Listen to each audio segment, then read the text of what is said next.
आम आदमी पार्टी लगातार पंचकुला में अपनी पकड़ मजबूत करने में जुटी है। गत लोकसभा चुनावों में आम आदमी पार्टी को पंचकुला विधानसभा क्षेत्र से लगभग 25,000 वोटें मिली थी।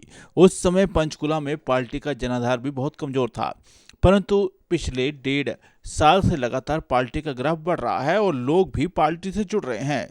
जींद में जिस तरह जननायक जनता पार्टी और आम आदमी पार्टी का गठबंधन हुआ तो दिग्विजय चौटाला को अच्छे वोट मिले थे। पंचकुला में जिला प्रधान योगेश्वर शर्मा बड़ी सक्रियता से लोगों को पार्टी के साथ जोड़ने के लिए जुटे हैं। यदि जेजेपी और आम आदमी पार्टी का गठबंधन आगामी विधानसभा चुनावों तक जारी रहा तो योगेश्वर शर्मा पंचकुला विधानसभा सीट से सशक्त उम्मीदवार हो सकते हैं। योगेश्वर शर्मा पंचकुला के लिए क्या प्राथमिकताएं रखती हैं, इन मुद्दों पर देश प्यार के वरिष्ठ संवाददाता अजीत झा ने उनसे बातचीत की। आइए दिखाते हैं आपको इस मुलाकात के कुछ खास अंश। दोस्तों, आज हम आपकी मुलाकात करवा रहे हैं आम आदमी पार्टी के लोकसभा अम्बाला के लोकसभा क्षेत्र के अध्यक्ष व पंचकुला जिला प्रधान योगेश्वर शर्मा जी से। आइए जानते हैं उनके बारे में। नमस्कार सर, देश प्यार न्यूज़ में आपका स्वागत है। आज आपसे राजनीति को लेकर सवाल जवाब किए जाएंगे। सर, राजनीति में आना कैसे हुआ? देखिए, मुझे राजनीति में आए आज 5 साल हो गए हैं। मैं विदेश में पढ़ के इंजीनियरिंग करके और अपना बिजनेस यहाँ बड़ी अच्छी तरह कर रहे थे, लेकिन विदेशों में जब रहे और पढ़ाई की तो देखा कि राजनीति, वहाँ की राजनीति और यहाँ की राजनीति में बहुत फ़र्क है। ज़मीन आसमान का अंतर है। वहाँ लोगों के लिए नेता बनते हैं, लोगों की सेवाएं की जाती हैं, राजनीति में लोगों के लिए काम किए जाते हैं। लेकिन हमारे हिंदुस्तान में राजनीतिक परिभाषा बहुत अलग सी है। यहाँ पॉलिटिकल पार्टीज़ का ज़्यादा फायदा होता है, लोगों का कम फायदा होता है। पॉलिटिशियंस जो हैं वो रिच पे रिच होते जाते हैं, लोग वहीं के वहीं रह जाते हैं। तो ये बड़ा एक दुखद सा लगता था मुझे हर टाइम। फिर जब अन्ना आंदोलन हुआ तो आम आदमी पार्टी की एग्जिस्टेंस हुई तो बड़ा अच्छा लगा कि एक वैकल्पिक राजनीति देने वाली पार्टी हिंदुस्तान में आ रही है। अरविंद जी ने पार्टी का गठन किया और फिर सभी युवाओं को बुलाया कि भी आप भी पार्टी में आइए, अगर आप देश बदलना चाहते हैं और देश के लिए अगर कुछ करना चाहते हैं तो पार्टी ज्वाइन कीजिए। तब मैंने पार्टी ज्वाइन की और तब से आज तक पार्टी के लिए काम कर रहा हूँ। सर, राजनीति में आने के बाद क्या महसूस करते हैं? देखिए, बहुत बड़ी जिम्मेदारी है कंधों पे। राजनीति में आना बहुत आसान है, लेकिन लोगों के लिए जन सेवा करना एक बहुत ही मुश्किल कार्य है। स्पेशली जो पॉलिटिकल सिनेरियो हमारे देश में चल रहा है, यहाँ मेरे को लगता है लोगों के लिए कम काम किया जाता है, अपने लिए ज़्यादा किया जाता है। लोगों की भलाई के लिए नेता इतने तत्पर हैं ही नहीं। तो आज बड़ी एक जिम्मेवारी है, हमें व्यवस्था परिवर्तन करनी है, देश बदलना है, देश के लिए कुछ करना है, देश के लोगों के लिए कुछ करना है। तो इसलिए बहुत बड़ी जिम्मेवारी है कंधों पे और जितना हो सक रहा है कर रहे हैं और अभी सीख भी रहे हैं बहुत सारी चीज़ें, तो आगे और भी करेंगे। सर, पंचकुला में आप रहते हैं, राजनीति में भी आप यहाँ पे पंचकुला से कर रहे हैं, तो पंचकुला में लोगों की क्या समस्याएं हैं? देखिए, बहुत सारी समस्याएं हैं पंचकुला में। सबसे बड़ी समस्या तो ये है कि पंचकुला के लोगों के पास आज रोजगार ही नहीं है। पंचकुला के लोगों के पास अच्छे स्कूल्स नहीं हैं, सरकारी स्कूल्स, प्राइवेट स्कूलों की हज़ारों की फ़ीस देनी पड़ती है। पंचकुला के पढ़े लिखे लोगों के पास या कॉलेज गोइंग बच्चों के पास अच्छे कॉलेज नहीं है, उनको चंडीगढ़ या आसपास के शहरों में जाना पड़ता है उच्च चिकित्सा शिक्षा के लिए। तो पंचकुला में क्या है आज? मेरे हिसाब से तो कुछ भी नहीं है। यहाँ पे आप कॉलोनियाँ देख लीजिए, कितना मतलब किस दशा में वो रह रहे हैं, बड़ी मतलब सोचने वाली बात है। तो उनके लिए मेरे को लगता नहीं कि किसी भी पार्टी ने कुछ किया है आज तक। सिर्फ शहर को साफ रखना या चौराहे बना लेना या बिल्डिंग्स बना लेने से मेरे को नहीं लगता कि वो एक सही दिशा में कोई काम है। ठीक है, वो ज़रूरी है, लेकिन जब तक आपके लोग सुखी नहीं हैं, उनके पास सुविधाएं नहीं हैं, जब तक लोगों के पास रोजगार नहीं है, उनको चिकित्सा की जगह नहीं है, उनको इलाज कराने के लिए, मेडिकेशन के लिए, पढ़ने के लिए, तो फिर आई डोंट थिंक सो। और पंचकुला में कुछ भी नहीं है ऐसा। लोग परेशान हैं इस चीज़ों के लिए। पहले जिला अध्यक्ष और अब अम्बाला लोकसभा क्षेत्र के अध्यक्ष, तो कितनी बड़ी चुनौती मानते हैं? बहुत बड़ी चुनौती है। एज ए कार्यकर्ता मैंने पार्टी ज्वाइन की थी, काम करते करते जिला अध्यक्ष बनाया गया। उसके बाद अरविंद जी ने लोकसभा अध्यक्ष की जिम्मेवारी भी दी। देखिए, नई पार्टी है, संगठन को मजबूत करना है, वो एक मेजर काम है।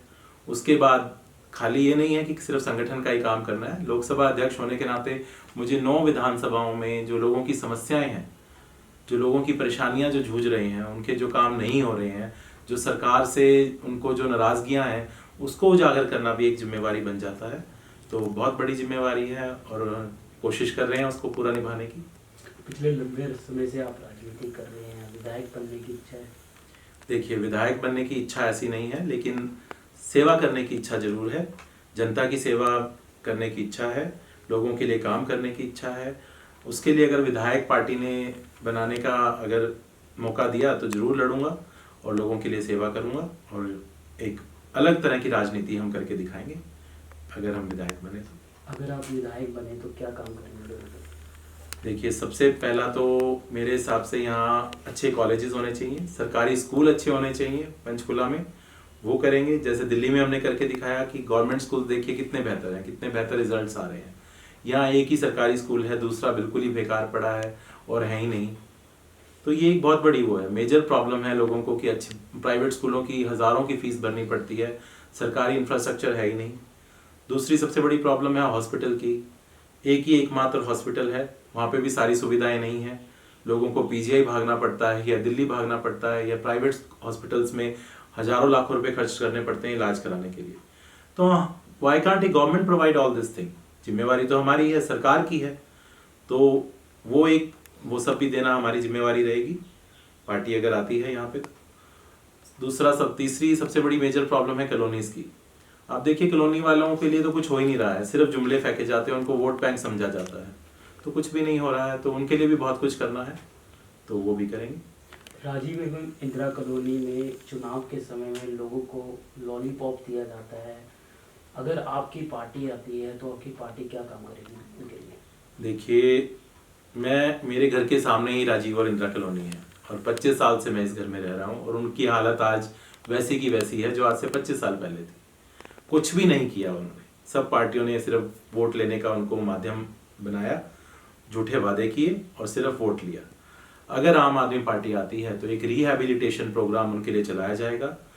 उनके लिए देखिए, आज सभी पार्टियां कह रही हैं उनको फ्लैट देंगे, प्लॉट देंगे, ठीक है ना, और कहीं और शिफ्ट करेंगे।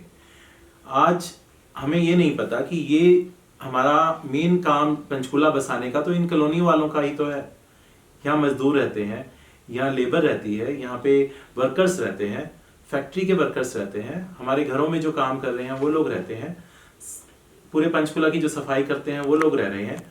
तो उनको तो रोजगार यहीं चाहिए। आज हम उनको कहीं और शिफ्ट कर देते हैं तो वहां से उनको आने में और रोजगार प्राप्त करने में कितनी दिक्कत होगी। और यही कॉलोनी के लोग आज हमें बोलते हैं, मैं गया हूं अभी बहुत बार वहां, और वहां के लोग यही कहते हैं जी, रोज हमें बोला जाता है कि आपको 28 सेक्टर शिफ्ट करेंगे या बरवाला के पास शिफ्ट करेंगे, तो वहां से हम यहाँ इतनी दूर काम करने कैसे आएंगे। तो देखिए, हमारा तो मेन मकसद रहेगा राजीव और इंदिरा कॉलोनी के में रिहैबिलिटेशन प्रोग्राम चलाया जाए, 25-25% करके उनमें वहाँ पे मकान बना के दिए जाएं उनको, वहीं पे स्कूल की, डिस्पेंसरी की सुविधाएं दी जाएं, आंगनवाड़ी की, सब तरह की सुविधाएं दी जाएं और उनको हर सुविधा के साथ साथ उनको बिजली, पानी और जो भी सीवरेज की उनको जो प्रॉब्लम चल रही हैं वो भी वहाँ उनको प्रोवाइड की जाए। नगर निगम चुनाव हुए तो क्या आपकी अहम भूमिका होगी?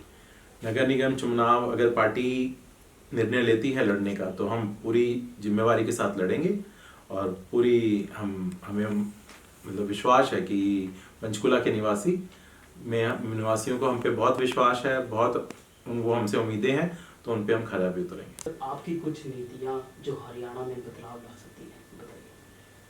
देखिए, आज हरियाणा को एक अच्छी सरकार की, जनता की सरकार की बहुत ज़रूरत है। बीजेपी ने पिछले 5 सालों में हरियाणा को जाति में बांट दिया है। जाट नॉन जाट की राजनीति जो बीजेपी हरियाणा में कर रही है उसको बदलने की आज बहुत ज़रूरत है। अदरवाइज जो पिछले 70 सालों में नहीं हुआ वो हमने इन 5 सालों में देखा। जो दंगे कभी भी नहीं हुए वो इन 5 सालों में हुए। आज हम कहाँ खड़े हैं, हम क्या दे रहे हैं हरियाणा वासियों को? हमने कोई स्कूल नहीं खोला, सरकारी स्कूल बंद कर दिए। दिल्ली में देखिए कितने सरकारी स्कूल खुले हैं, ऐसे ही कोई हॉस्पिटल नहीं खुला मेजर यहाँ पे। दिल्ली में देखिए कितने सारे मोहल्ला क्लिनिक्स और कितने सारे मतलब इंटरनेशनल लेवल के सरकार हॉस्पिटल्स बना रही है ताकि लोगों को वहाँ फ्री इलाज दिया जा सके। तो ये वही हरियाणा में भी होगा। हमारे पास मोहल्ला क्लिनिक्स हैं, यहाँ पे भी हर मोहल्ले में हर जगह पे क्लिनिक खोले जाएंगे ताकि लोगों को दूर दूर ना जाना पड़े।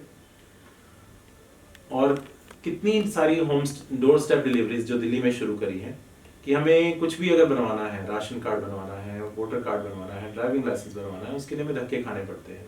दिल्ली में हमने वो भी होम डिलीवर कर दिया है कि आपके घर में ही आएंगे कर्मचारी विभाग के और आपके घर में ही सब कुछ बना के जाएंगे।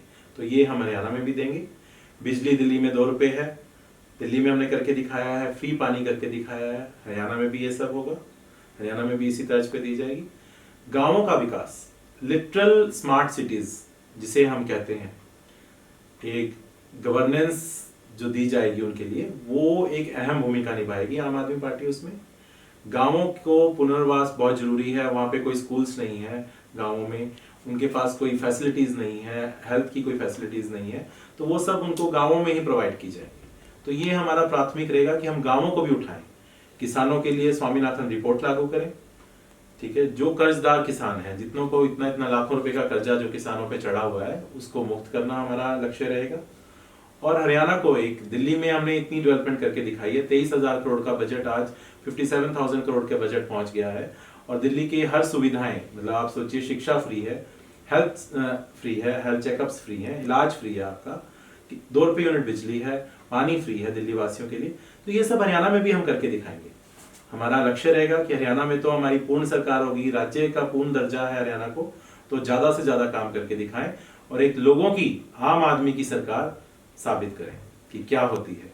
सो यही लक्ष्य रहेगा। सर, राजनीतिक और परिवार में किस तरीके से समय देते हैं आप? राजनीति में रहते हैं, किस तरीके से परिवार को समय दे पाते हैं? देखिए, कई बार बहुत मुश्किल होता है कोऑर्डिनेट करना दोनों चीज़ों को, लेकिन फिर भी करता हूँ। बच्चों को भी समय की ज़रूरत होती है, तो जब रात को आता हूँ, शाम को आता हूँ, तो कुछ समय उनके साथ भी बिताने की कोशिश करता हूँ। फैमिली के साथ भी उनको घुमाने ले जाना, उनको सारे उनके घर के काम करने, और साथ साथ राजनीति में भी जो जिम्मेवारियाँ हैं उनको पूरा करने की बखूबी कोशिश करते हैं। लेकिन कई बार लगता है कि हाँ भी फैमिली को कम टाइम दे पा रहे हैं, पर अभी जो लक्ष्य है वो हरियाणा को बदलने का है, वो प्राथमिकता पे है, तो ज़्यादा समय वहीं देता हूँ।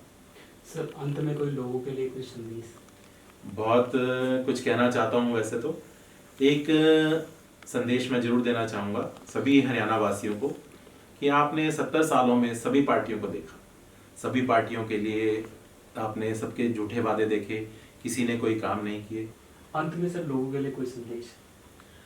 कहना तो बहुत कुछ चाहता हूँ हरियाणा वासियों को, लेकिन मेनली आज हरियाणा को एक आम आदमी की सरकार की बहुत ज़रूरत है, जो हरियाणा वासियों के लिए, जनता के, हरियाणा की जनता के लिए काम कर सके। तो 70 सालों में आपने सभी पार्टियों को देख लिया, इनेलो को, कांग्रेस को, बीजेपी को भी। आज बीजेपी ने पूरे देश को जाति और धर्म में बांट दिया है। आज हम ये बोल नहीं सकते कि हम सेकुलर कंट्री हैं। मतलब जिस प्रकार के दंगे हिंदू मुसलमान के, जाट नॉन जाट के बीजेपी ने इन 5 सालों में कराए हैं, तो आज मेरे को लगता है हम एक गलत संदेश दे रहे हैं हमारे देश को, हमारे देश के बच्चों को, कि उनके दिमाग में हम क्या डाल रहे हैं। विकास का तो कोई बात हो नहीं रही, उनकी पढ़ाई की, उनको उच्च शिक्षा देने की, उनको अच्छे रोजगार देने की कोई काम नहीं हो रहा। तो मेरा हरियाणा वासियों को कहना है कि ये लड़ाई सबको इकट्ठे लड़नी पड़ेगी, सबको एकजुट होकर। अगर हम चाहते हैं कि जो विरासत राजनीति की हमें मिली है, जो विरासत हरियाणा की हमें मिली है, वो हम अपने बच्चों को ना छोड़ के जाएं, तो आज हमें जागने की बहुत ज़रूरत है और एक ऐसी सरकार चुनें जो जनता के लिए काम कर सके, जो आपके बच्चों का भविष्य सुधार सके, ना कि जो जाति और धर्म में आपको बांटे। तो ऐसी सरकार चुनिए, आपका अहम योगदान है एक डेमोक्रेसी है को कायम रखने में देश की। तो एक अच्छी सरकार चुनिए और एक मौका इस बार आम आदमी पार्टी को दीजिए, ताकि हम आपको एक व्यवस्था परिवर्तन, वैकल्पिक राजनीति करके दिखाएं, ताकि आप भी हमारे इस जो काम हम कर रहे हैं उसका आप भी भागीदार बने। आज मैं देशपाल न्यूज़ का भी बहुत बहुत धन्यवाद करना चाहता हूं कि उन्होंने आज हमें मिलने का हमें मौका दिया, हमारी आवाज़ जनता तक पहुंचाने का मौका दिया। बहुत अच्छा काम कर रहे हैं आप, मतलब आप 4th पिलर हैं डेमोक्रेसी के। तो मैं चाहूँगा कि आप ऐसे ही अच्छे नेताओं की आवाज़ जनता तक पहुंचाइए और जनता की मुसीबतों को हम तक पहुंचाइए ताकि हम भी उस हिसाब से आगे काम कर सकें, जनता की भलाई कर सकें। तो ये थे हमारे साथ योगेश्वर शर्मा, जिन्होंने अपनी और अपनी पार्टी की नीतियों के बारे में बताया। अगले कार्यक्रम में हम किसी और नेता से आपकी मुलाकात कराएंगे। मुझे दीजिए इजाजत। वीडियो जर्नलिस्ट आशीष के साथ अजीत कुमार झा।